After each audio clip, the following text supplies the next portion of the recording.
major, right? You have Chinese and English. Yes? Someone is interrupting us. Yes, go ahead.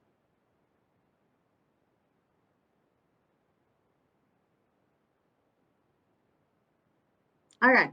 So today is our first online class session, and today's date is Monday, November 29, 2021. So our class starts at 1 o'clock to 5:10. Is it too long, my dear students, or most of your classes are like this? Are you used to have four hours class? Is this normal for you? So no problem, right? Hello? You can interact.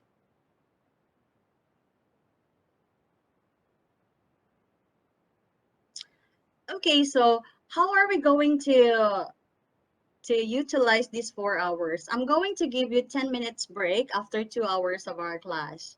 So at exactly, we will start at 1, 2, at exactly 2 o'clock, I will give you 10 minutes. So at 2:10, you have to like come back, or what is this?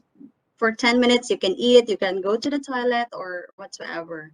And after that, you have to go back to our lecture.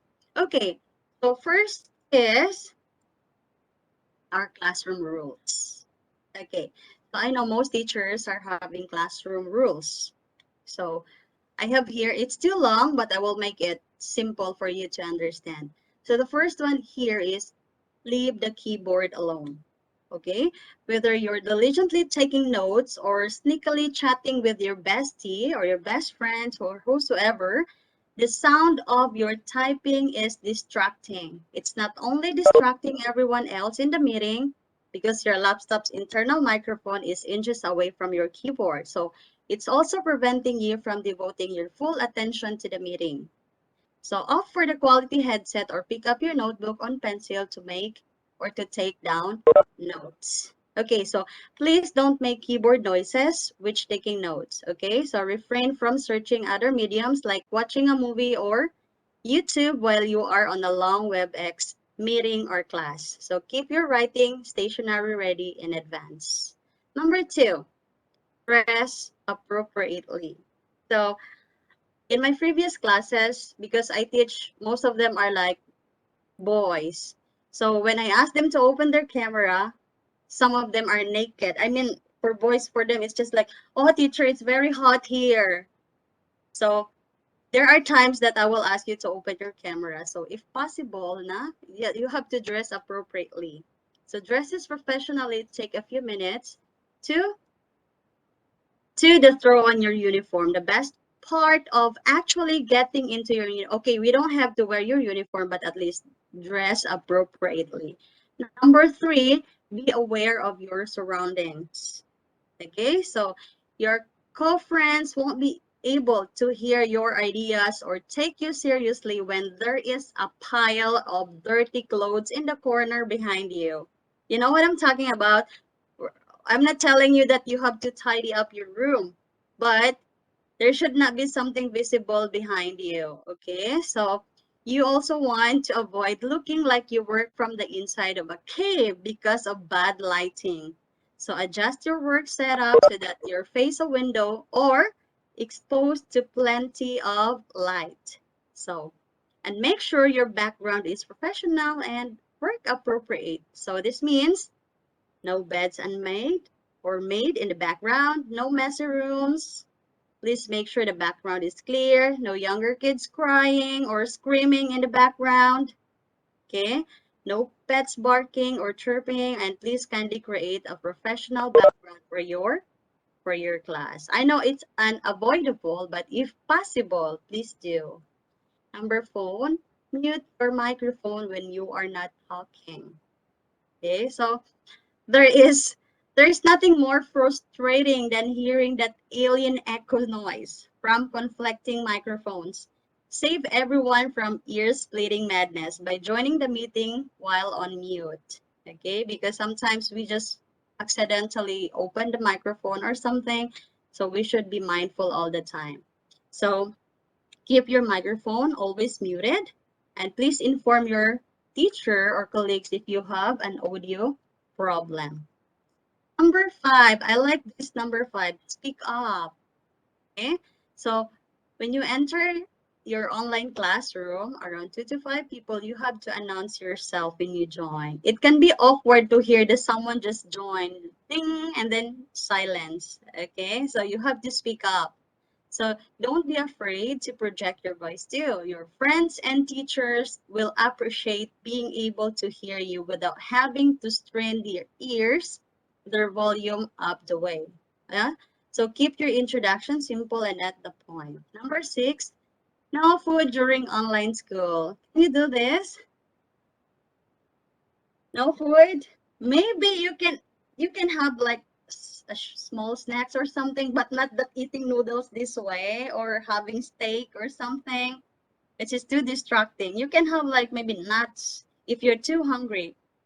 Okay, if you really can't stop it, if you really can't avoid it. Number 7, stay seated and stay present. Okay, so you might be tempted to sleep or like, oh, okay, let Ajan Ivy talk. I will just sleep and listen. So while listening and closing your eyes, you will not notice that you already fall asleep. So that's too dangerous. Okay, so stay seated and stay present.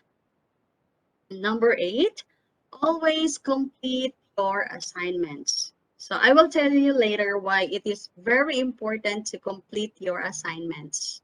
Okay, so number 9, test your equipment. Okay, so as I told you earlier, you have to check your Wi-Fi. If it is a phone, you have to check if you have a strong signal. Or if it is a computer, if you have a Wi-Fi connection or the LAN connection, that's better. And make sure your microphone and speakers works. Okay. And number 10, report your absence. Okay, so if there are instances that you couldn't able to attend the class, you have to inform your teacher. Okay, so you have to make an excuse letter stating the reason why you couldn't able to join the class. Is that clear? And lastly, we have here, be prepared. Okay, so as you know, I already sent to you the soft copy of the book that I think most of it we're gonna use for this semester. Did all of you downloaded the book? So for that one, you can study in advance. Okay, you can study in advance. For example, for this week, we are going to tackle about chapter 1. So if you have the book already, I will just inform you, okay, next week we will be talking about chapter 2. So you have the time to prepare for the lesson. So even if you will just fall asleep during the class, still you can do your homework or assignments because you know the lessons well. And be on time. Okay, so online class and face-to-face or on-site is different. Okay, so for online class, at least 5 minutes before the class is okay. 5 minutes before the class is fine. You don't have to be here so early, like your class is 1 o'clock and you will be here like 12 o'clock or 12:30. And you will be waiting like, oh, why the teacher is too long? Where is she? So you have to just 5 minutes before your time. Okay, and the other one is choose a quiet location. So as I know all of you are aware of it. Okay, so why did I ask you to be mindful with your assignments? So as you can see, this is how I'm going to assess you or to get your grades. Okay, so the first one here we have attendance and participation. So for this participation, like during the lecture, I have some questions to ask you, but I will call your names randomly. So class participation and attendance, that is the total of 10% of your grade. Okay, we have here assignments and homework. So as you can see, assignments and homework is 40% because, my dear student, our subject is phonetics. That means we are more on activities, speaking activities, pronunciation practice, communication, conversation, and all. So we have 40% here. So imagine that. This is too big, right? 40%. So if you're like, okay, leave the assignments, I will just do well in midterm examination and final examination. So take note, midterm examination is only 25%. Okay, and same with the final exam. So that means assignments and homework, you should do well in this part. All right, is that clear, my dear students? Do you have any questions regarding this?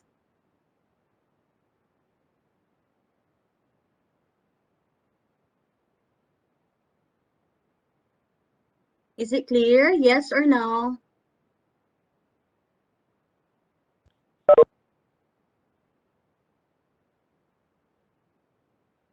Why I cannot hear you? Is everything clear? Yes? It's clear, teacher. Okay.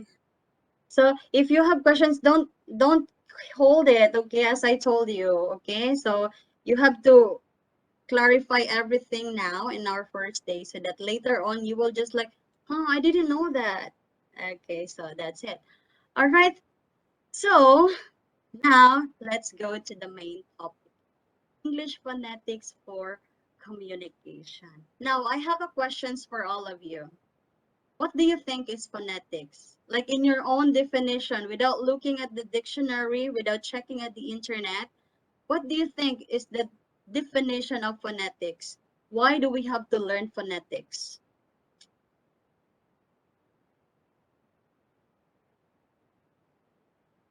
Yes?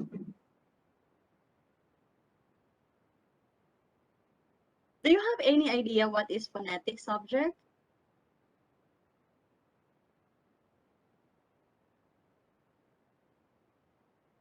Hello, guys. Like when you enroll math or science, so you know that you're going to study about science. You're going to study about, what is this? Human structure. But in phonetics, English phonetics, what do you think is this all about?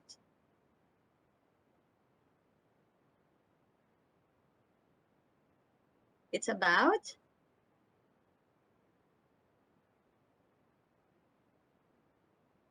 Describing speech. Yes, that's right. We are going to describe, or we are going to practice the correct pronunciation of the words. Okay, so without learning the phonetics, it's too difficult for you to read the particular word without knowing the proper way to read it. So that's why, but thinking about phonetics, it's quite, should I say, you really need to focus, my dear student. This is not just something that you have to like, oh, okay, A, B, C, D, A, B, C, D. No, it's very tricky. So now I'm telling you that you really have to devote your time in learning this course because this is lifetime. If you learn a very good basic phonetics right now, you can use it lifelong because especially in your course, your background, having a good English pronunciation is really helpful. All right. So, introduction to phonetics. So we have here, as I checked in the dictionary.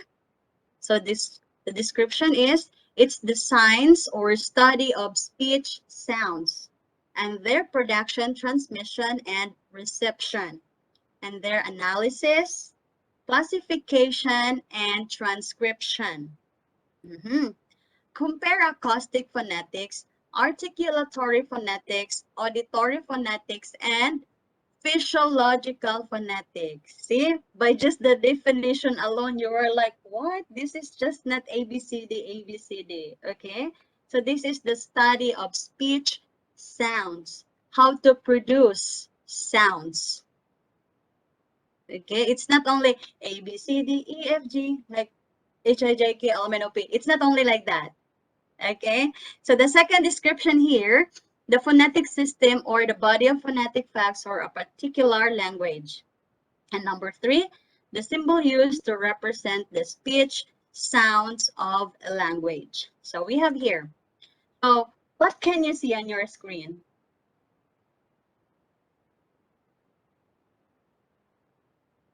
What can you see? Tell me anything. What are these?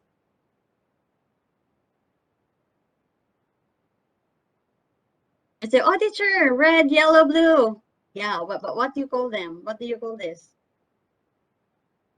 Colors. These are, yes? Colors. Yes, colors or the primary colors. So if you mix these colors very well, you can create the whole rainbow. Am I correct? These are the primary colors. If you mix these 3 colors, you can create the whole rainbow. So that means the orange, yellow, whatever it is, black comes from these primary colors, red, blue, and yellow. So now phonetics is only about English alphabets. Okay, so we are going to learn only about English alphabets. So the English alphabets has how many letters? How many letters do we have?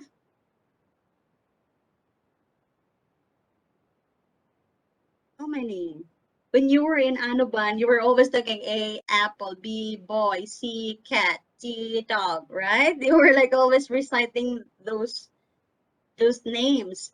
But what about this one? How many letters do we have in English alphabet? How many? 26. 26. Good job. So we have 26 letters. So same with these primary colors. If you mix them, you will create a whole rainbow of colors. So for the English alphabets, if you mix them, okay, if you mix them well, you will create more than 40, not 40 different sounds. Okay, 40 different sounds of English. So what are those? So we have this one. As you can see, we have all these kind of words we can use in producing the English sound. So, and I know most of you, or maybe some of you will say English can be confusing. But I know the fact that you choose this major, I know that you love to learn this language. So why do the same, you have some questions maybe like, especially in reading, why do the same letters make different sounds? Are you wondering? Same letters, different sounds. For example, the word on, like reaching on and off the button, will become one. And one will becomes phone. So like, so do you think like, English is confusing? Another one we have, so why do different letters make the same sounds? Okay, different letters, same sounds. So like, how did you do that? Okay, so we have here, newt, okay, and suit. The spelling, newt, suit. So different spelling, but are sharing the same sound. What sound? Ooh, sound. Newt, suit. Okay, newt, suit. So ooh, they're sharing the same ooh sound. So don't worry, my dear students, even the native speakers misspell words too. Okay, so you're what is this, ESL learner. So it's not that, oh, I have to speak like a native speaker, like an American, like an Australian. So for now, I'm telling you that accent doesn't matter. Okay, because as you know, English is like widely spoken globally. We have what is this, Australian accent, we have British accent, we have American accent, we have Spanish accent, but that's okay. Okay, that's okay. That doesn't matter. Okay, so you won't see every sound or letter combination. Okay, so the phonics rules will be broken. Can we learn can be broken? Okay, so we have here. Okay, so we are going to learn the alphabet first. Okay, so don't think, my dear students, that you're thinking, oh, we'll go back to Anuban, like A, B, C, D, E, F, G. So it's not like that. So because before learning the phonetics, we have to learn first the basic. Okay, so everyone, A. Can you repeat after me? A.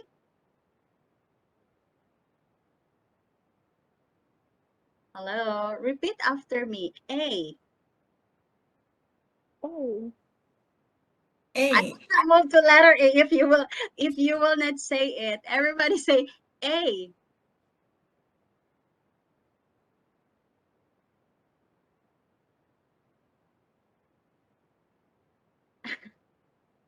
Okay, again one more time. A.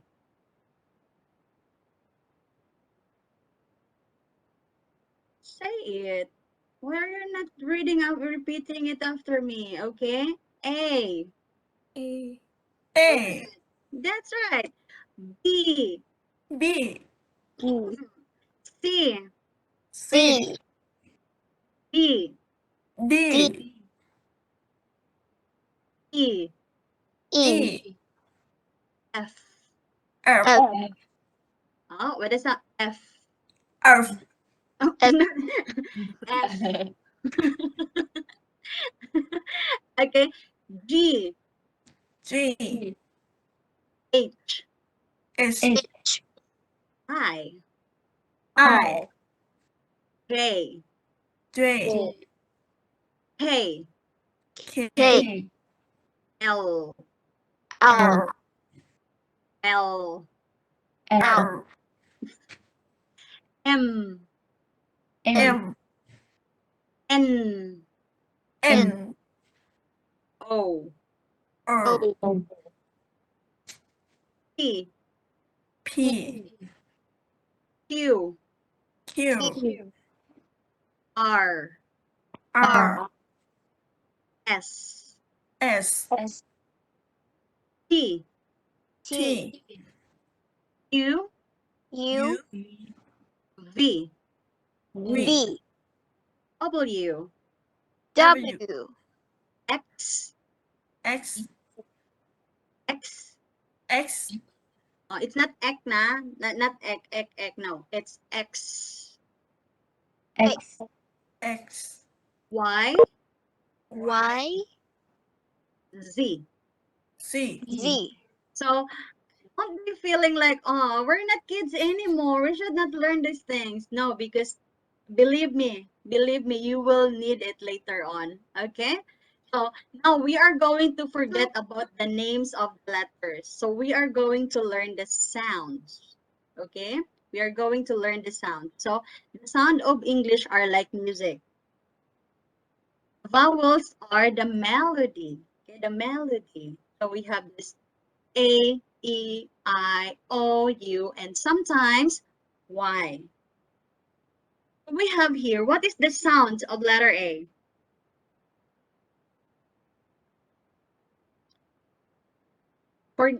Forget about the name of the letter. I want you to tell me what is the sound of letter A?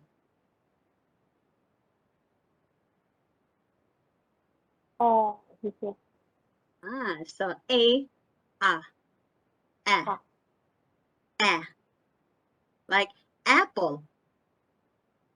Okay, so it's not A anymore. So you just forget about the name. Okay, throw the name away. You just say A, apple. Okay, next word elephant. Okay, the word is ice cream. We have orange, and the next one is umbrella. Okay, so consonants are, if vowels are the melody, consonants are the beat, like b, t, d, f, g, h, ch, k. So they're the beat. Okay. So as I told you, the vowels are the melody, a, e, u. So the consonants are the beat. So now we are going to learn the short sound of the consonants we have here. But before that, let's learn first the hard C. Hard C and the soft C. So for letter C, okay, I want everybody to listen. For letter C, there we have hard and soft C. We have hard G and hard and soft D. What I'm telling you is the hard C sounds like, okay, the hard cat, cannon, caterpillar. That is the hard C. Soft C sounds like cement, century. Okay, so that's why don't be confused. Hard C, soft C sounds. Okay, and hard D. Hard G sounds like grade, guard, gourd, goat. So we have the hard sound G for the letter G. The next word we have soft D. For soft D, we have the soft J, like giant, gigantic. Okay, so that's the soft letter G. Example, giant. Giant is a big man, like giant, gigantic. So that is the soft G. Oh, teacher, how do we know when to use hard and soft? Are you even asking that? How do we know, teacher, if we have to use hard C or soft C or hard G and hard and soft G? So you have to remember this. Hard C and hard G. Okay, I repeat. Hard C is K, hard G is G, G, G. So C plus AOU, you have to use the hard C. For example, cat. Cat, right? Because cat, C-A-T. So that is hard C. Cat. Another one from letter O, what is it? Cotton or candy. Cotton, C-O-T-T-O-N. So C-O, hard C. Cotton. C-U, caught. Caught, like to cut. Okay? So you have to remember, hard C if it is A-O-U. You have to pronounce the word in a hard sound. Okay? For the hard G, the same. We have to use A-O-U. You have to use the hard G sound. For example, God, guide. Okay, guide, God, got, get. Okay, so next we have the soft C and soft D. For soft C and soft G, that is the vowel E and I. Okay, so if you can see the word C, E, then you have to remember that, C, E, and I are soft C sound. Same goes with letter G. So for example, the word CE, century, right? CI, circuit. CE, sense. The satang that you call in Thai, sense. Okay. For letters G, soft G, we have GE and GI. We have gents. Where else? What are the other words that we can use GE or GI? So there are many. Okay. So again, hard C and hard D, A-O-U. Soft C and soft D, E-I. Okay, we will have a reading practice later, so I hope you will remember this. So we have this. Now earlier we've learned about the short sound of the alphabet. A, B, C, D, E, F, G, H, I, J, K, L, M, N, O, P, Q, R, S, T, U, V, W, X, Y, Z. So for now, we are going to learn the sound of this consonant. So B, forget about the name B. What is the sound of letter B?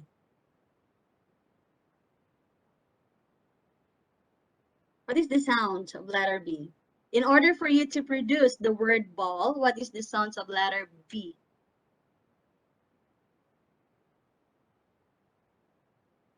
So B, B, B.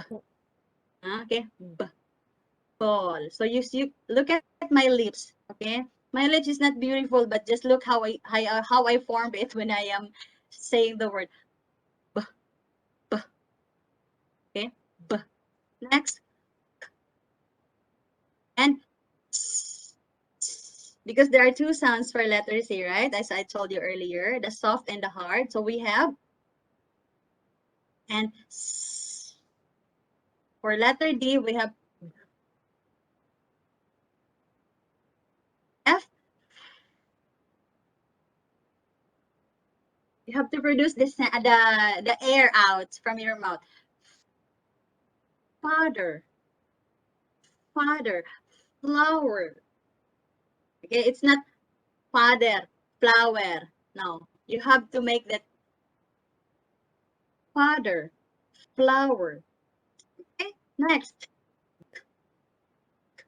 So G and C have soft and hard sounds. So G and ja, ja, ja and G. House, happy.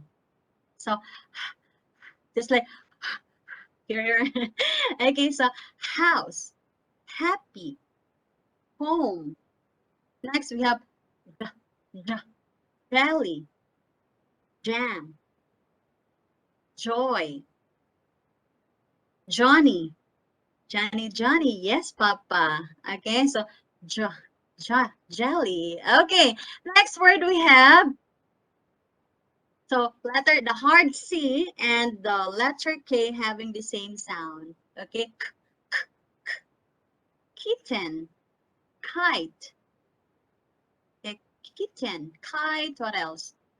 Many more. Okay, so we have the next word. I think this one is very like tricky for the Thai students because many times letter L is mispronounced. For example, the word hotel.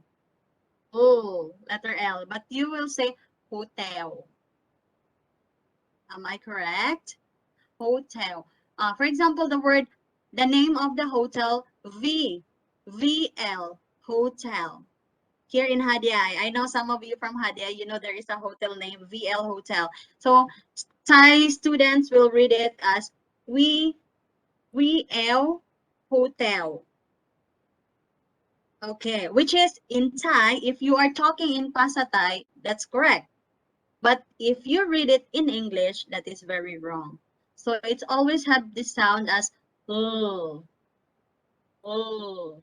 See, you look at my tongue. Oh, lion, lion, lemon. Okay, girl. My tongue. Girl.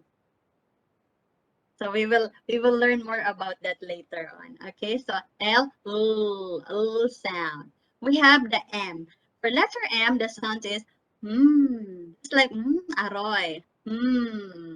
Monkey, mommy, mother. You wanna say monkey, mommy. So you have to form that sound in your mouth. Like close your lips. Monkey, mommy, money. Okay, so next we have so we have nest, nest, nest. Like the tip of your tongue. Okay, we will learn about that later, how to produce the sound. We have pet. We have qua, qua, queen, quail. The letter Q sounds qua. We have rabbit, run. It's not lun, it's not labbit. Run, rabbit, ruin, sound. Okay, yeah, it's like a dog, like Okay, so when you're producing the sound, okay, so R sound. So rabbit, rat, we have that sound with us. All right, next is sunshine. So the soft C and letter S having the same sound, like C, and the same with letter S, sunshine, sugar, sweet, smart. Okay, so you're so sweet. It's not sweet, like school. It's not cool. School, sweet. Okay, that's the sound of letter S. Next, we have tiger, tiger, tiger. We have van, van, it's vibrating, van. We have walrus, water, watermelon. Okay, so that's the sounds of letter W. And we have this X, not X, but X, X, X. Okay, so xylophone, xylophone. Okay, that's the sound for X. We have letter Z, which is like the B sound, zebra, zebra. Okay, now you might be thinking, oh, phonetics is just too easy, teacher, just producing the sounds. Yes, if you are interested to learn, it will be very easy for you. Okay, so we've got this together, so we will learn this together. So now I have here the 6 tips for improving your English pronunciation. As you know, the reason why we are studying English phonetics is that we want to improve your pronunciation skills. Okay, that doesn't matter if your accent is different, but your English should be understandable. Okay, it doesn't mean the accent is not really the main problem here. It's how you say the word. I go sakun. So if you're talking with a native speaker, they will think, what is sakun? So they will have that doubt. So if you say the word correctly regarding the accent, so that is okay. So any language, any English language learners knows that spelling is not very helpful. If we want to know how to say a word, take a look at this sentence and focusing on the words in bold, do you know how to pronounce them? So English spelling hasn't evolved much over time, but how we pronounce word has. This makes pronunciation a real challenge for language learners. So it's not that easy, but it's challenging. Okay, but once you learned it, okay, but good pronunciation is not just how words and letters sounds. Okay, there are other equally important features to consider, like intonation, how the tone of the voice changes during a sentence, going up or down. Stress which words are syllables have more weight when we are speaking. And connected speech, how words can sound different when they are joined together in a natural speech. All of these features contribute to a good pronunciation, but don't confuse them with accent. Okay? Never mind the accent. Just make sure that you have the right pronunciation, you have the right stress of the word, and you have the right syllables. Okay. So in the UK, we have here, sorry. In the UK, the USA, and other English-speaking countries, there are many, many different types of accents. But people with those different accents can all be considered to have correct pronunciation. Okay, so when you are learning English, you don't have to sound British or American. Like for example, give me a water. I want to get that. How are you? So you don't have to sound like that. Just say the word correctly, pronounce the word correctly, and you will be fine. Okay, you don't have to imitate this accent because you should be proud from your origin. You are a Thai, so the Thai accent is okay, but with the correct pronunciation will be better. Okay, good pronunciation means being understood. So you will know that your pronunciation is good if the person that you are talking with understand what you're talking about. Okay, so that's the first one. All right, so not necessarily sounding like you were born in New York or London. In fact, many native speakers love hearing English spoken with a Spanish, Italian, or French accent. So, how can you work on your pronunciation so that people from all over the world can understand you easily, even if you retain your native accent? So, as what I'm telling you, don't be ashamed or don't be shy if you have the Thai accent. Because you're a Thai. There's nothing to be ashamed in that. That's where you come from. Why would I go to the US and pretend that I am British or American? So you should be proud of your origin. But make sure, okay, even if you retain your native accent, so make sure that you have the correct pronunciation of the word in order for you to be understand. So we have here the first tip we have here is listen. Okay, listening to examples of authentic speech is the most obvious way to improve. I think I should call you to help me read this one. I should call names. Okay, can you please help me? Nati, can you please help me read number 1? Tip number 1 and how to improve your pronunciation. Nati, are you there? Yes. Yes, can you please help me number 1? Thank you. Listening to examples of articulate speech is the more obvious way to improve your own pronunciation. There are lots of ways to do this, but I feel in its original version. Listen process about the topic that interested your English. Even listening to the music can help. Try to note the information that people use. You can add to this by shadowing.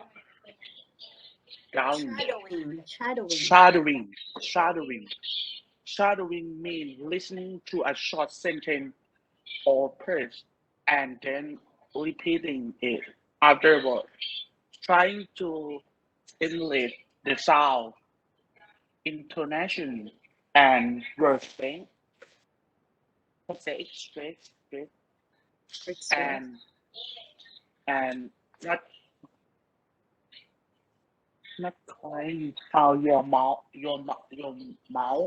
and tongue move when you speak. Thank you, Nati. All right, so the first tip here, it says listen. So you are going to listen examples like the authentic speech. Okay, so it says here, the most obvious way to improve is to watch English movies. Okay, so you have to listen and some podcast, the podcast where you can like listen to like English people talking. And then it also says here that you try to do shadowing. Okay, it says here shadowing. Shadowing means listening to a short sentence or phrase and then repeating it.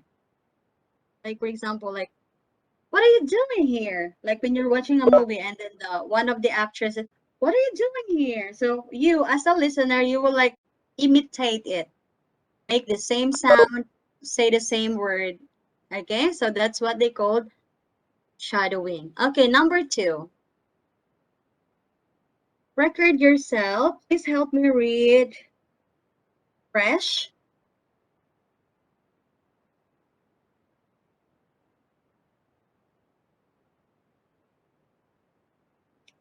Fresh. Can you read number 2? Yes, go ahead.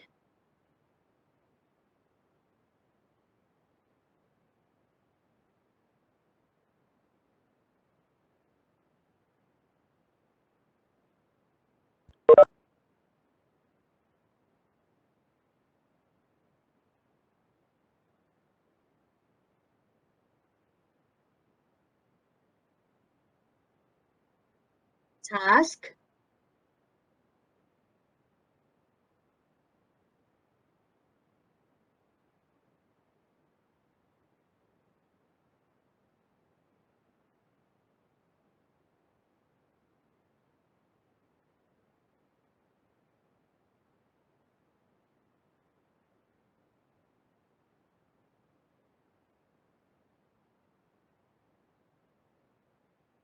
Thank you, Fresh. Okay, so it says here you have to record yourself. If you want to really improve your pronunciation, after you do shadowing, you can record your voice. And then you have to listen again. So do you think comparing to what you hear and comparing to yourself, so you can feel the difference. You can hear it like, oh, I don't really sound like that. So you can do that by repeating it again and again. Okay, so record yourself. Number 3, get to know the phonemic chart. This one is very, very important for us. This semester, we will be learning about this international phonetic alphabet. Okay, so number 3, could you help me read spy, please? Number 3.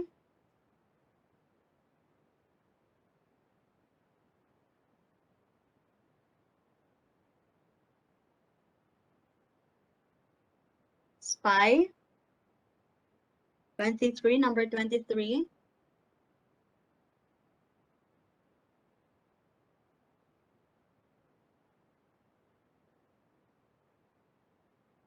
Oh, where did you go? All right, please help Fatin to read number 3.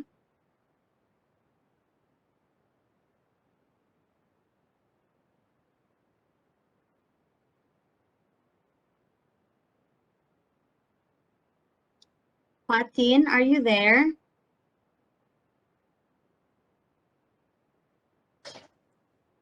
Teach. Get to know the phonetic chart. The International Phonetic Alphabet. Sorry, dear. Sorry. Okay, please. The International Phonetic Alphabet is a visual representation of different sounds.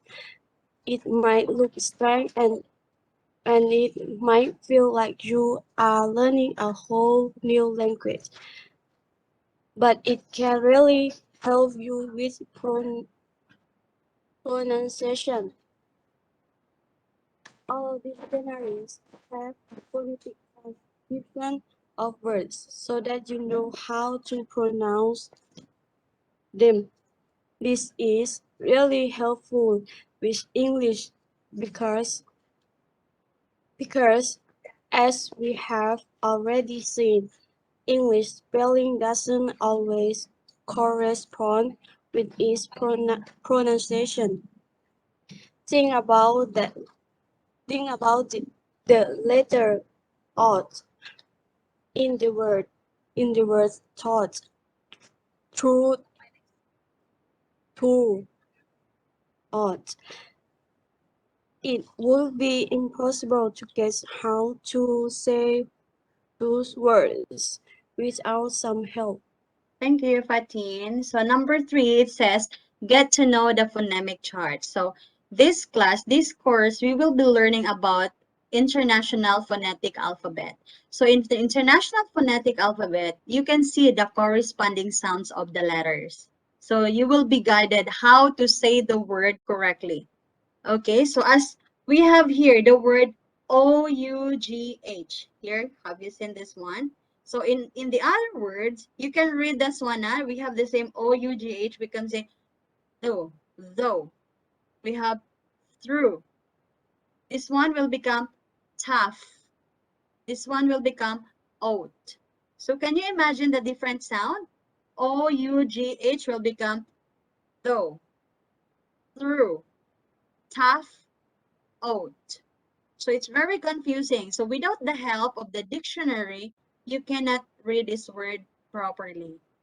So we have to learn about the International Phonetic Alphabet in order for us to create or to pronounce the word correctly.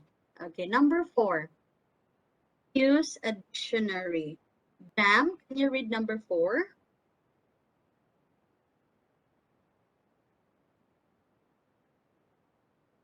Jam, Dictionary, yes, please. as well as print dictionaries, which will give you a phonetics transcriptions of a word. There are lots of online dictionaries where you can click and listen to the word being spoken. Thank you. All right. So it says here, so what is the great help in order for you to have the proper pronunciation? You need to use a dictionary. Okay. So in dictionary, while searching for the word, at the bottom of every word, you can see the IPA transcription. You can see how the word should be read, how to pronounce the word, how to say it. Okay. So that's why having a dictionary with you is a great help. Whether it is the book or online, it's the same. Okay. Number 5. Oh, this is a little bit longer. Let me ask Royme, can you help me number 5? Okay. Do some exercise. Different language have different sounds, and our mouths adapt to those sounds. Some sounds are physically very difficult for us to make as they don't exist in our native language.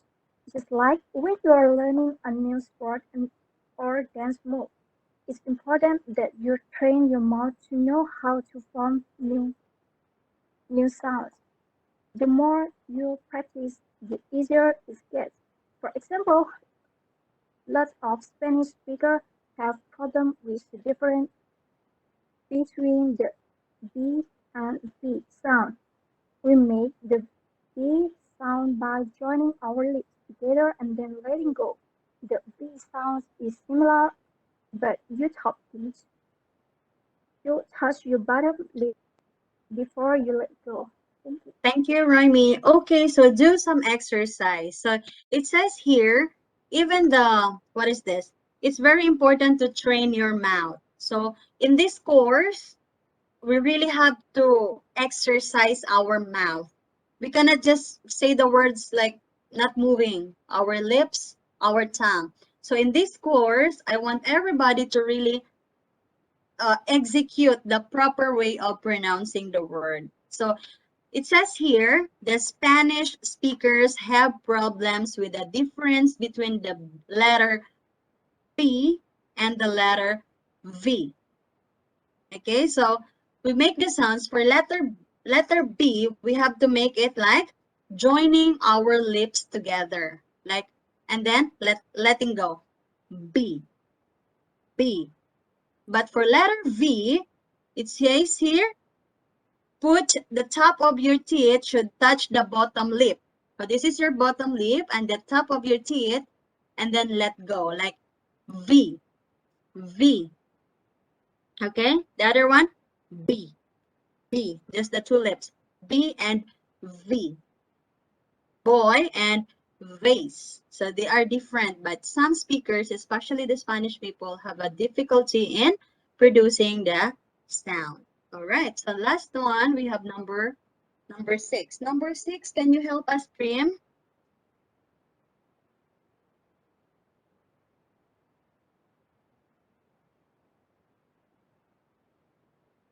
Hi, Prim. Are you there?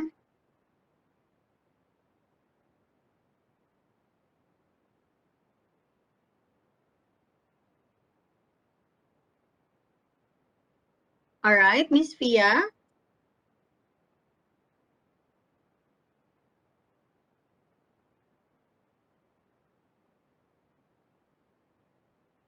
Fia. Yes. Beam. You call beam, right? I called Prim, number 22. Prim. And now, since Prim is not answering, I ask Fia. Fia? No one, okay? And then let me ask Tata. Tata, can you help? Number 14. Get to know your minimal pair. Minimal pair are words that have almost the exact same pronunciation but with one sound that is different. For example, sheep and sheep. The difference between the L, the I in sheep and the I in sheep is the length of the vowel. Vowel. This can be difficult to hear for many language learners and come up a lot of different words. All right, Thank thank you you. so much, Tata. All right, so get to know your minimal pairs. So we have here, one of the great example is the word sheep and sheep. Okay, so the pronunciation is the same. The only problem, the only difference is the length of the vowel. So for this one, for the other, the sheep in sheep is long vowel, sheep. And the other one is sheep. Okay, so sheep is in the big sheep and the sheep as in the animal. So we have here finally, okay, sorry. Finally, don't feel bad if you still make mistakes with pronunciation. English is famous, tricky. As far back as 1922, a Dutch language learner wrote a very long poem about the problems of English pronunciation called The Chaos. So it may be chaotic, but with practice, it definitely can be better. Okay, so now that we already have a little bit background of the phonetics, so I want everybody to please open your book, the book that I just sent to you on Facebook. That is the starting of our lesson. So this is just an overview about what we're going to learn for this semester. Okay, so I want you to open your book. Stop sharing. Okay, so the book that I sent to you last night, where was it? Let me check mine.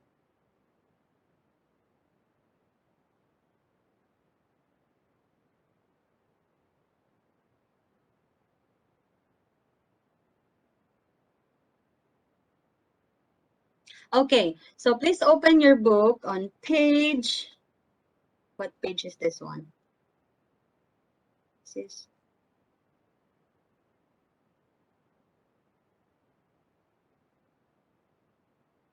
okay, unit 1.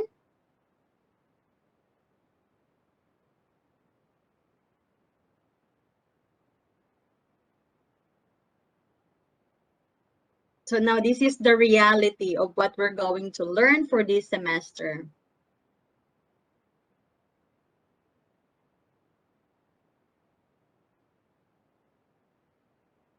Okay, can you guys follow? Hello?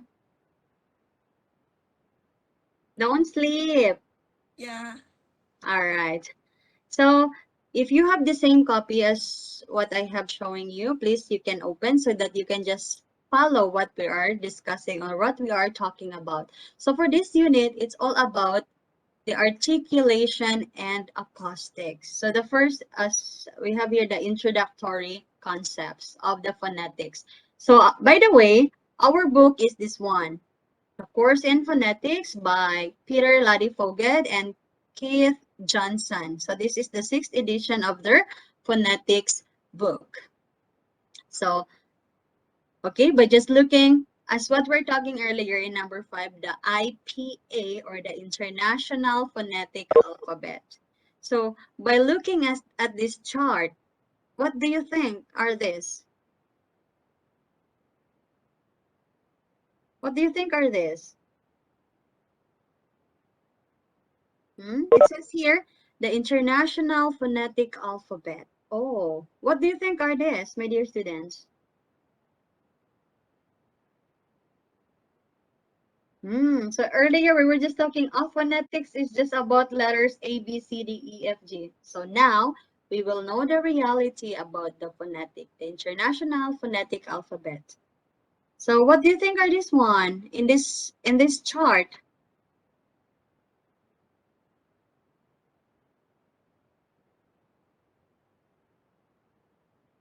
No one? Do you have any idea? Have you seen this before?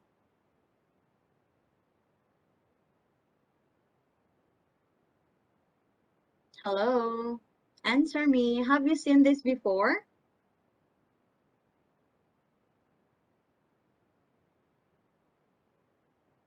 No, I didn't see it before. So most of you, maybe this is your first time to see the International Phonetic Alphabet. So just for short, what is this? Explanation. These are the chart, or like a guide on how you have to pronounce the letters, the word. Okay, so we have here bilabial, labiodental, dental, alveolar, post-alveolar, retroflex, palatal, velar, alveolar, pharyngeal, and glottal. So if you just see it, you will just, what is this? This is just too difficult. So this is what we are going to learn this semester, the International Phonetic Alphabet. So in order to do that, okay, in order to do that, we will start with the Unit 1 of this course. Okay, A Course in Phonetics. So as we have here,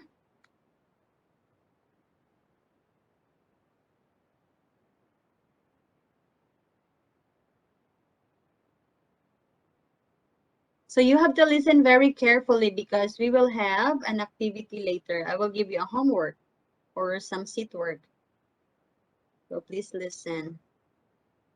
So we are here, part 1, introductory concepts. So articulation and acoustics. Okay, so articulation and acoustics. Phonetics is concerned with describing speech. Okay, so you have to remember this, describing speech. Okay, so there are many different reasons for wanting to do this, which means that there are many kinds of phoneticians. By the way, phoneticians means the people who are studying phonetics. They are called phoneticians. Okay, here, phoneticians. So there are some are interested in different sounds that occur in languages. Some are more concerned with the pathological speech. Others are trying to help people speak a particular form of English. Still others are looking for ways to make computers talk more intelligibly or to get computers to recognize speech. For all these purposes, phoneticians need to find out what people are doing when they are talking and how the sounds of speech can be described. So by just hearing the sound of speech, how are you going to describe that? Okay, so here we have the speech production. Speech production, okay? We will begin by describing how speech sounds are made. Most of them are the result of movement of the tongue and the lips. We can think of these movements as gestures forming particular sounds. We can convey information by gestures of our hands that people can see, but in making speech that people can hear, humans have found a marvelously efficient way to impart information. The gestures of the tongue and the lips are made audible so that they can heard and recognize. So sometimes when we are talking, when we want to express ourselves, we use gestures. Gestures like describing something, we're having this kind of what is this? Actions or gestures. But because of these phoneticians, they found a way on how to read, okay? How to read the gestures of the tongue, your tongue and your lips. It will be more audible, okay? So making speech gestures audible involves pushing air out of the lungs while producing a noise in the throat or mouth. So pushing air out of the lungs, okay? And producing noise in the throat and in the mouth. So these basic noises are changed by the actions of the tongue and the lips. So later, we will study how the tongue and lips make about 25 different gestures to form the sounds of English. So your lips and the tongue can form 25 gestures, okay? 25 gestures to form the sounds of English. So we can see some of these gestures by looking at an X-ray movie. So we have in this sequence of 12 frames, you can see it here. At the top frames of this deck, in this sequence of 12 frames, one in every 4 frames of the movie, the tongue has been outlined to make it clearer. The lettering of the right of the frame shows very roughly the sounds being produced. The individual frames in the figure show the tongue or lips move rapidly from one position to another. Okay, please follow me. I'm just reading it very quick. So we have here. So as you can see in this X-ray movie of a speaker. Okay, I will done a little bit. So I know all of you, you have your own copy. So look at the position of the mouth. Okay, this is an X-ray. So you imagine like this. The position like this. Okay, so here. So here is the mouth. So saying the word O. O. So it's like this. O. The position, okay? So we have this one. The second one is. We have N. N. So look at very carefully the positioning of the mouth. D. Here we have T. T. And E. O. We have P. P. Letter K. Of. So as you can see, there are different what is this? Shapes of the mouth when you are saying different letter sounds. So you have your own copy, you have to take a look closely. Okay, so producing any sound requires energy. Okay, so if you are like, what is this? Tired, or what should I say? Like less energy. In nearly all speech sounds, the basic source of power is the respiratory system. Okay, so in order for you to pronounce this sound, you should have a very good respiratory system, okay? Because it is pushing out the air from your lungs. So have you noticed, if I talk for 4 hours, talking with you like this, what do you think will happen to me after the class? I will be very tired because I use a lot of energy to produce the sounds in order for you to understand, okay? So here we have, try to talk while breathing instead of out. So when you are talking, you have to also like coordinate with your proper breathing, or else you will be like out of breath. Okay? So you will find that you can do it, but it is much harder than talking when breathing out. So when you talk, air from the lungs goes up the windpipe. Okay, so when we are talking, we have here the windpipe. It will go up. So your trachea, to use more technical term, into your larynx. Sorry, I will make it bigger so I can see it properly. At which point it must pass between two small muscular folds called the vocal folds. Okay, so you try to understand what I'm talking about. Okay, so it says here, when you talk, okay, the air from the lungs, it says here, air from the lungs goes up. Okay, from your lungs goes up to the windpipe. So from our lungs, we have the windpipe, okay, or in technical term, they call it the trachea, okay?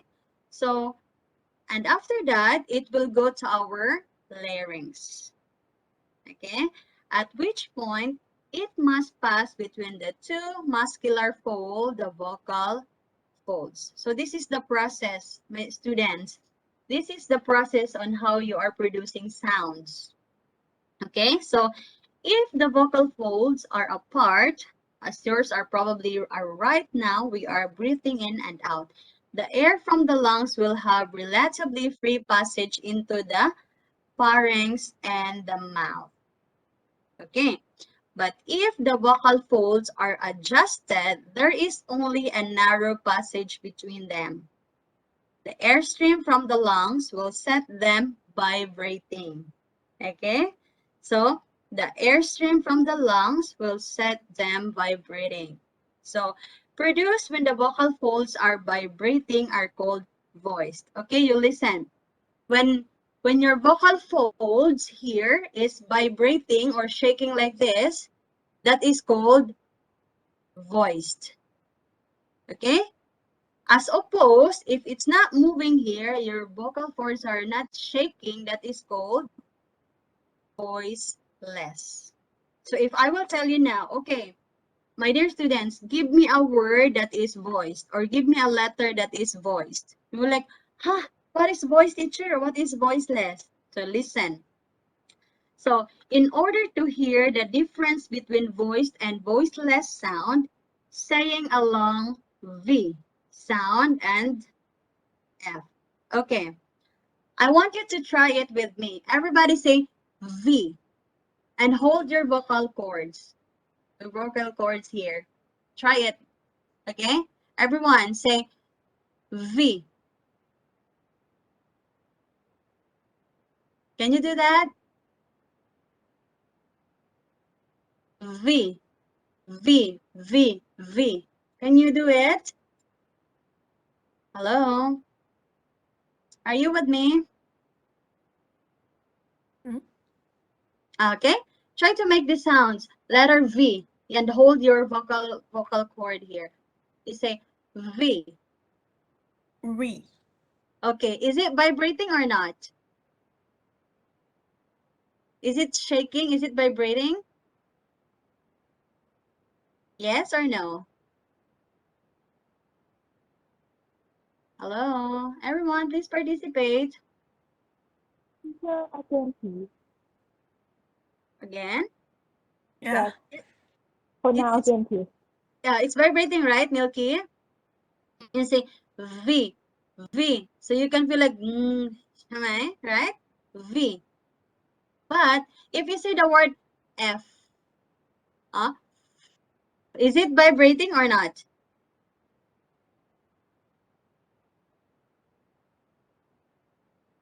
Is it vibrating? Hello? Yeah. If you don't understand, I will say it again slowly. Okay, we have here, I'm talking about voiced and voiceless.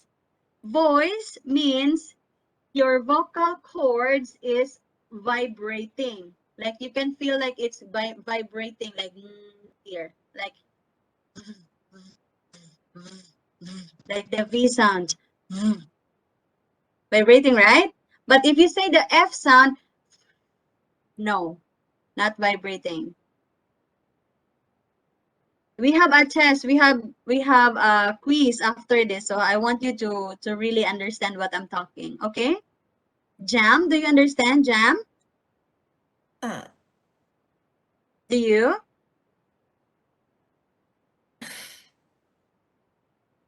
Royme, do you understand what is voiced and voiceless?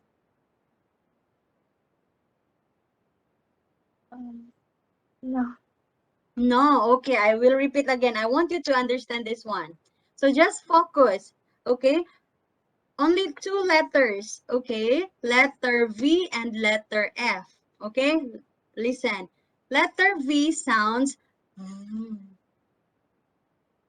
like that, okay?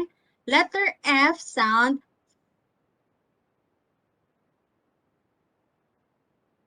so sounds are not the same. We have the letter V is voiced. Oh, teacher, what is voiced? Voiced means your vocal cord is vibrating. Now, what is vibrating? I will check that word vibrating so that you can understand in Thai. What is that vibrating mean? Can somebody translate the word vibrating? We will not move unless you understand, okay? Yeah. The word vibrating, vibe, because we have test after this, so it's difficult if you don't understand. Sun. It says sun. That is vibrating. Okay? Sun. So when you say the sound of letter V, it is sun. It is vibrating. Your vocal cord is vibrating. If you say the sound of letter F, no, it's not vibrating. Do you understand now?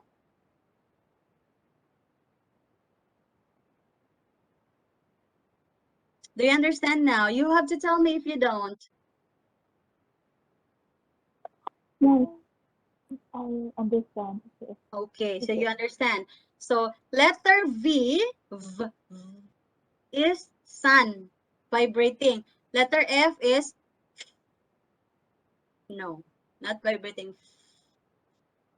No, it's vibrating. Okay, so you have to take note of that one. Okay, so saying each of them alternatively. So if you do like this, my dear students, you can feel the difference. Okay, you look at this one. If you make this sound, like you can feel that there is a difference between the letter F sound and letter V sound. So we have here, both of these sounds are formed in the same way in the mouth. Okay, the position of the mouth is the same. Okay, the difference between them is the V is voiced. I told you voiced. We have that sun, and F is voiceless. You can feel the vocal folds vibrations in letter V. If you put your fingertips against your larynx, as I told you earlier, you can hear the buzzing sound like zzz, the buzzing sounds of the vibrations in V more easily if you stop your ears while constructing. Okay, so voiced and voiceless. All right, the difference between voiced and voiceless sounds is often important in distinguishing sounds. In each of the pairs of words, fat. Okay, so look at this word. We have letter F is voiceless. That means here should not move. Fat, vat, thigh, thy, su, zoo. Okay, fat, vat, thigh, thy, su, and zoo, su. Okay, so the first consonant in the first word of each pair is voiceless. In the second word is voiced. So check this for yourself. Say the consonant at the beginning of each of these words and try to feel and hear the voicing as suggested above. try to find the pairs of words that are distinguished by having a voiced and the other having a voiceless consonant. So this is what I'm telling you. This is not easy, but you really have to learn about this one. Fat, vat, thigh, thigh, su, zoo.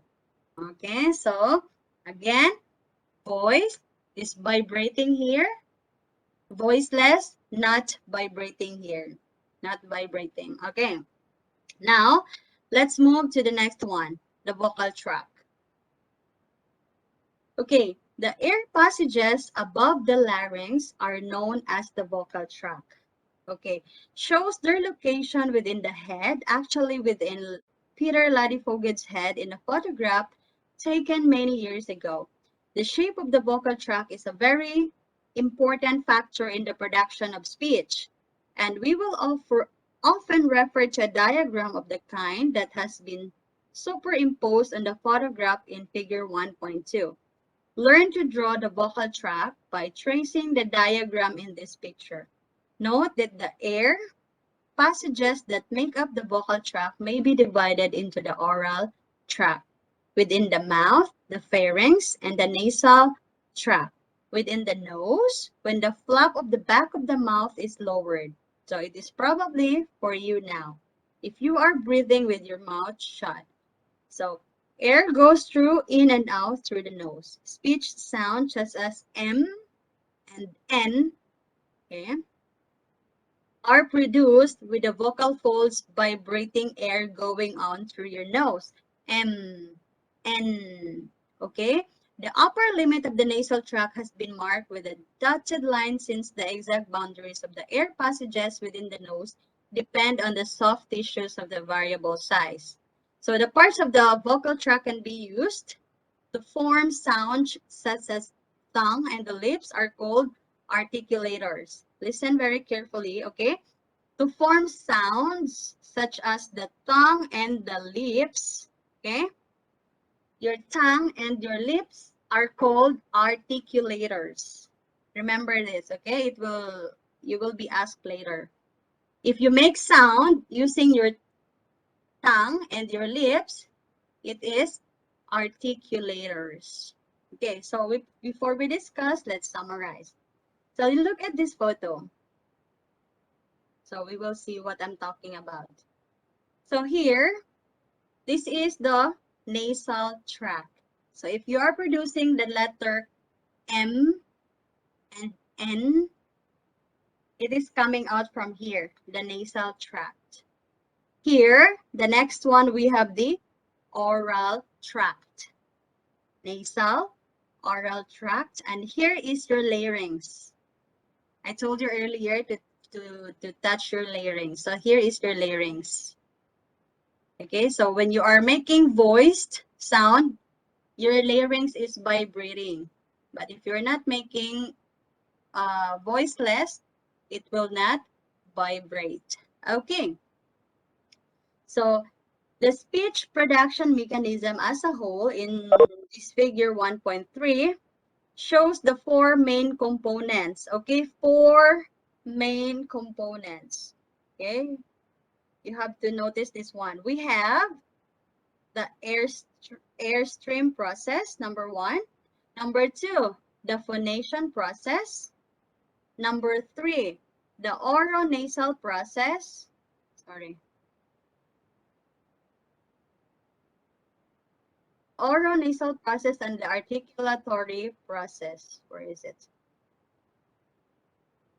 We'll just delete this. Okay. So we have here the oronasal process and the articulatory process. Okay, there are four. Okay, we have this articulatory process and the oronasal process.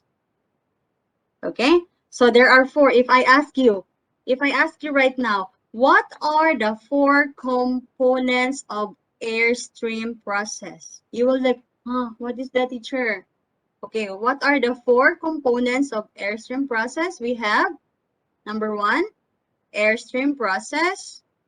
phonation process, the oronasal process, and the articulatory process. 4. Okay? The 4 main components. 1, 2, 3, or 4. Okay. So first, the airstream process. The airstream process includes all the way up to the pushing air. So airstream, that means pushing air out. Okay? That provide the power for speech. For the moment, we have considered just the respiratory system. The lungs pushing out air in the prime mover in the process. Number 2, the phonation process is the name given to the action of the vocal folds. Okay, take note. The phonation process is the name given to the action of the vocal folds. That is the phonation process. Only 2 possibilities have been mentioned. Voice sound in which the vocal folds are vibrating, as I told you earlier, and voiceless sound in which they are apart. Okay. The possibility of the airstream going out through the mouth, as in V and Z, or the nose, as in and sound, is determined by oronasal process. The movements of the tongue and the lips interacting with the roof of the mouth and the pharynx are part of the articulatory process. You have to understand this figure, okay? You have to understand the 4 components. Yes, it's not easy, but you have to do your best. 4 components: airstream process, phonation process, oronasal process, and the articulatory process. So how these 4 components work? You have to see here. All the explanations are here. Okay. So you have your own copy, so you can study that one on later. So this is what we're talking about, this figure 1.3, the 4 components of speech mechanism. 4.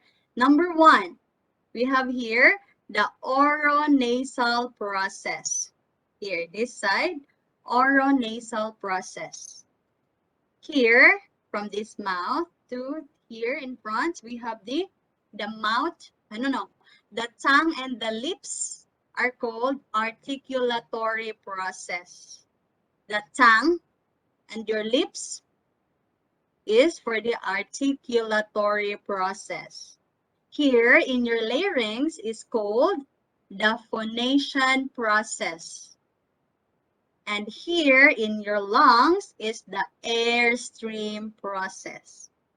Okay, so you have to remember here, from here,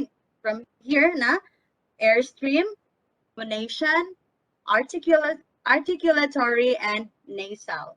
So from the bottom, 4. Okay, so remember this very carefully. Airstream, phonation, articulatory, and nasal process. Okay, so what are these? These are the 4 main components of speech mechanism. Okay, the 4 main components of speech mechanism. All right. So now let's move on to the sound waves. All right, so we still have 2, 2, 3. All right, so before proceeding to the sound waves, how many pages do we have left? Sound waves.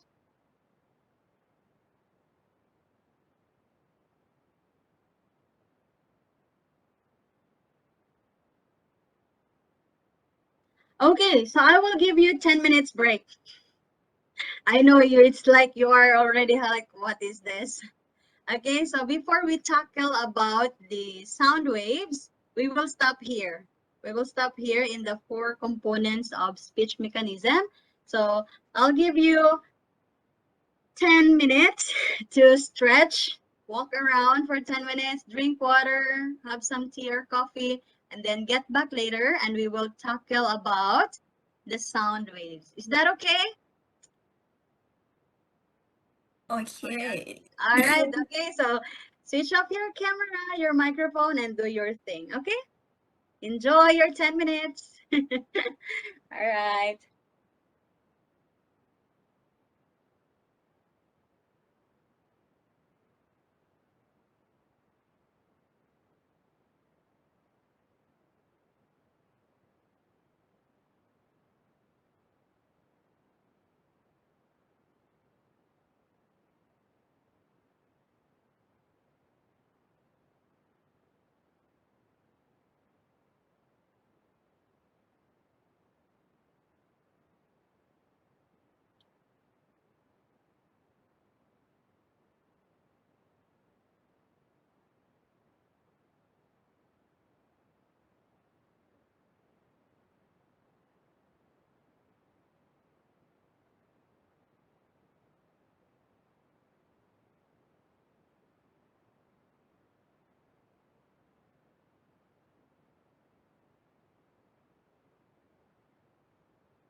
right, are you guys ready?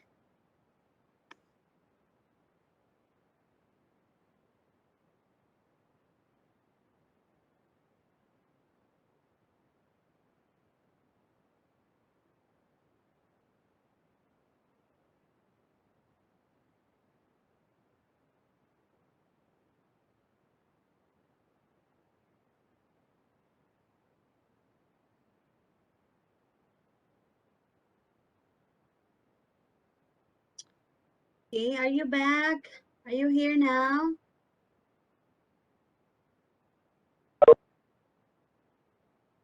Yeah, teacher. Okay, that's good. I thought you're still somewhere. All right, so to continue with our lesson, so we stopped here. And where is it? The four main components of speech mechanism. So as I told you earlier, if you don't really understand, I will give you enough time to know or to understand the process of these components. Okay, so let's move on to, where is it? Places of articulatory gestures. The parts of the vocal tract that can be used to form sounds are called articulators. Okay, so you listen very carefully.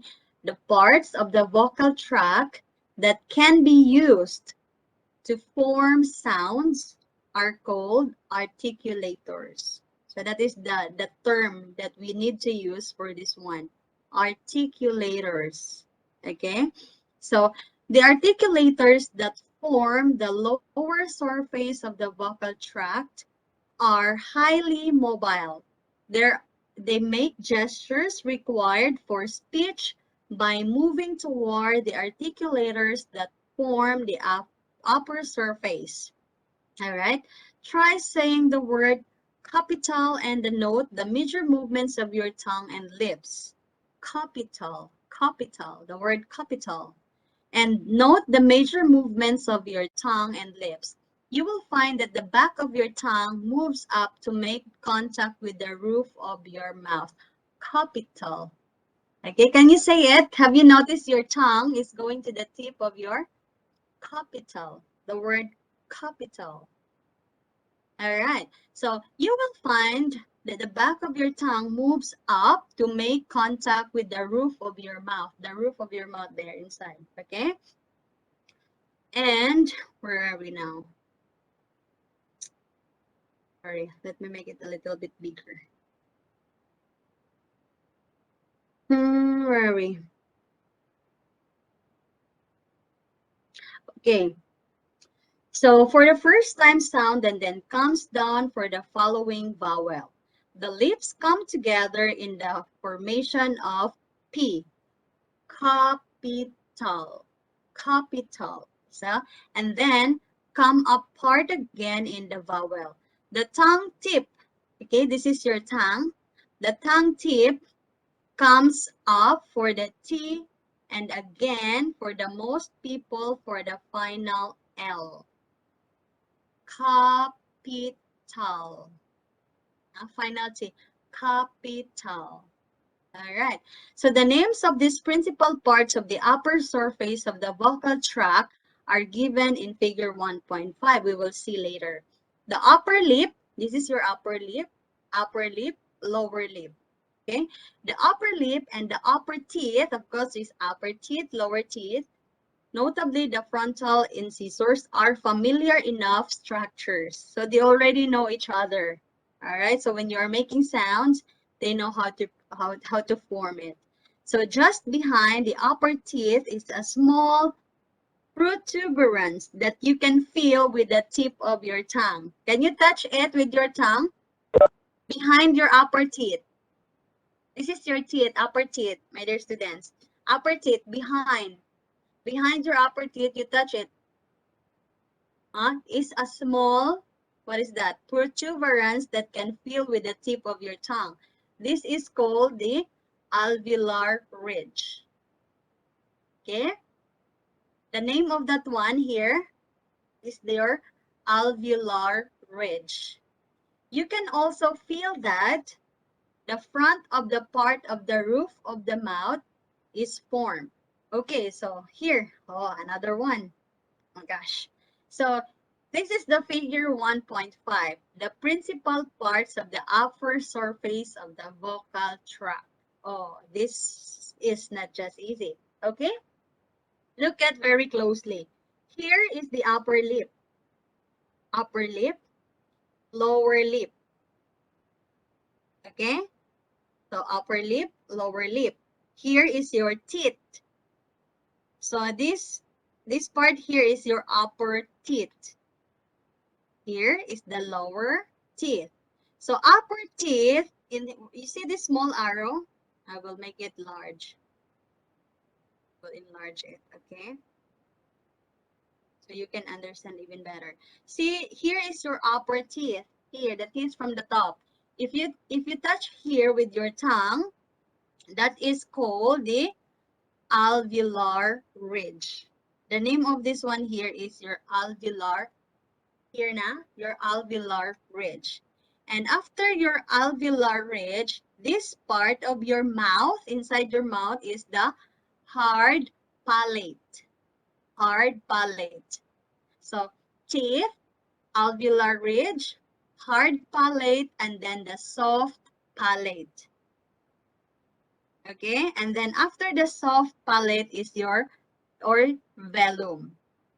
And then going down, we have here your uvula, okay, and then your pharynx wall. And then here again, we have this one. Do you understand the photos? Do you understand? You just try to touch inside your mouth. Okay? Inside your mouth, this is lips, upper and lower, the teeth, alveolar ridge, hard palate, soft palate or velum. After that, going down, the uvula. Going down again, the pharynx wall. Okay, so these are the principal parts of the upper surface of your vocal tract. Only the upper, okay, the upper part. Do you understand?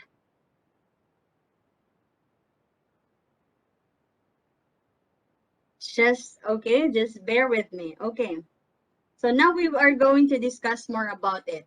By a bony structure, this is the hard palate. So this is the hard palate here. Here, hard means hard.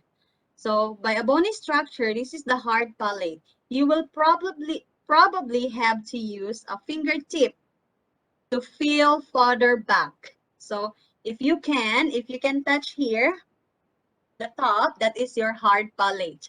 So most people cannot curl the tongue up far enough to touch the soft palate. So as you can see here, the soft palate is here. I can touch my soft palate. I don't know about you. Hard palate is easy to touch with my tongue. But the soft palate is, yeah, it's quite far, but I can touch it with my tongue. Can you do it, Milky? Can you touch your soft palate? Can you? Yes, I can. You can. Okay, so remember teeth, alveolar ridge, hard palate, soft palate. All right. So most people cannot curl their tongue up far enough to touch the soft palate or velum.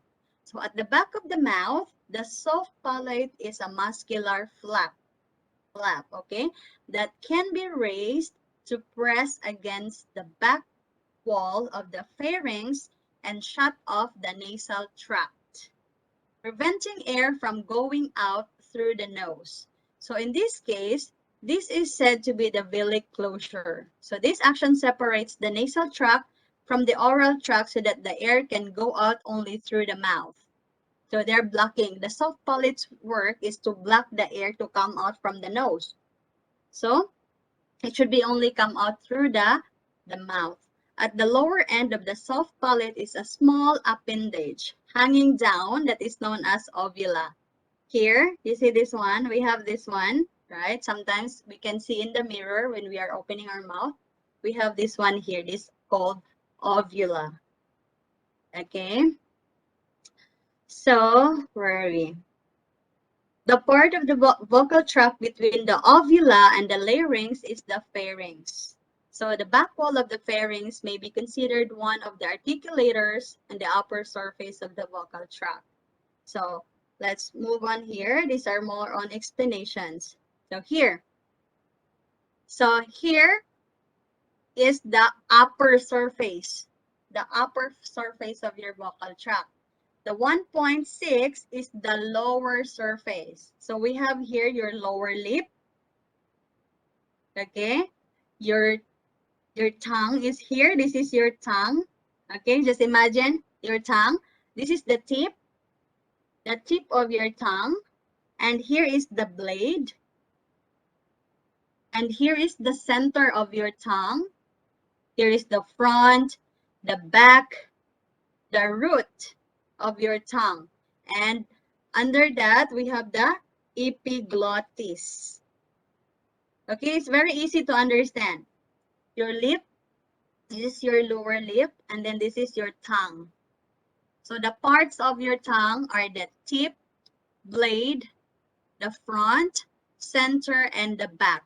And the last one is the root before moving to the epiglottis.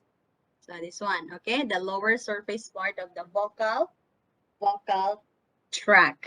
All right. So now compare the words true and T.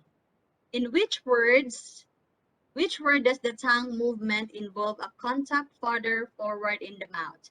So which one? True. T. Which word? You compare these two words. True.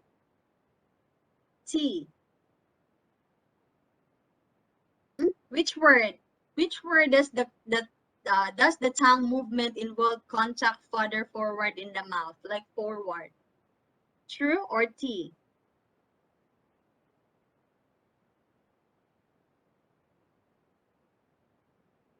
Hello? Which one? I like Milky. Milky looks so very... We have this one. True and T. So if you pronounce the word true, T, it is asked here, which word is like the tongue movement involves contact farther forward in the mouth? Which one, Milky? True or T? Royme? Yeah. Which one? Which of these words? You look at my mouth. True. Can you say it? True. So where is your tongue when you say the word true? Is it forward or inside? Out. You say it again. True. True. Oh, where is your tongue? Out? Going out or going in? In. Going in, right? So for the true. What about the word T? Out. Out. Okay, that's correct. So true, your tongue is going in, and T, your tongue is going out. So that means in this word, does the tongue movement involve contact farther forward the mouth? The word T. So most people contact with the tip or blade of the tongue on the alveolar ridge when saying T. T. T. Alveolar ridge, as I told you, the alveolar ridge is this one. Here, the alveolar ridge of your mouth. So when you say T, T, so you have to touch your alveolar ridge with your tongue. T. Okay, this is very difficult for you to imagine, but please try to understand. Okay, but slightly farther back in true, true, true, T, true. Okay, so try to distinguish the difference in other consonant sounds, such as those, sigh, shy, and those at the beginning of fi and tip. Tip. Okay, so these are the words that we can use with the with our alveolar and our tongue. So when considering diagrams such as those we have been discussing, it is important to remember that they show only two dimensions. The vocal tract is the tube, and the positions of the sides of the tongue may be very different from the position of the center. In saying sigh, for example, there is a word in the deep hollow in the center of the tongue that is not present when saying the word shy. Okay? So in order to form consonants, here at the bottom, in order to form consonants, the air stream through the vocal tract must be obstructed in some way. So consonants can be classified according to the place and manner of this obstruction. The primary articulators that may cause an obstruction in most languages are the lips, the tongue, and the tip and blade. And the back of this tongue, speech gestures using the lips called labial. Okay, another word, labial. Labial articulations is speech gestures using the lips. For example, M. So that means you are using your lips. Your lips. So that is called labial articulations. So those using the tip of the blade or tongue are called coronal articulations. So when you speak and you use the tip or blade of your tongue are called coronal articulation. The tip and the blade, okay, coronal. And those using the back of the tongue are called dorsal articulations. Okay, labial for the lips, M, that is labial, and then coronal, if it is the tip of the tongue, like for example, T, or blade, or the blade of the tongue, the name is coronal articulations.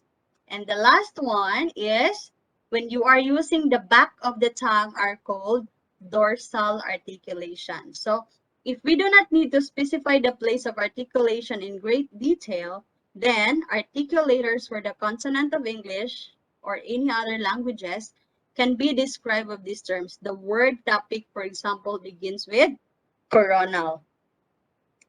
So here, let's go to the principal terms of the particular types of obstruction in description of English are as follows. So we have here number one, bilabial. So made with two lips, upper and lower lip. It's called bilabial. From the word bi means two. Bilabial. Say words such as pie. Can you say it? Pie. Can you say the word pie? Pie. Okay, so that one you use bilabial because your two lips are meet together. Pie. Next is by. By. Okay. By. My. Okay, and note how the lips come together for the first sound in each of these words. So find a comparable set of words with a bilabial sounds at the end. So these are the examples of bilabial. Okay, meaning two lips together. Okay, so we will have this more later. Next, we have the labiodental. So for this one, lower lip and upper front teeth. Lower lip and the upper front teeth. So that means lower lip and the upper front teeth. Most people when saying words such as, okay, five,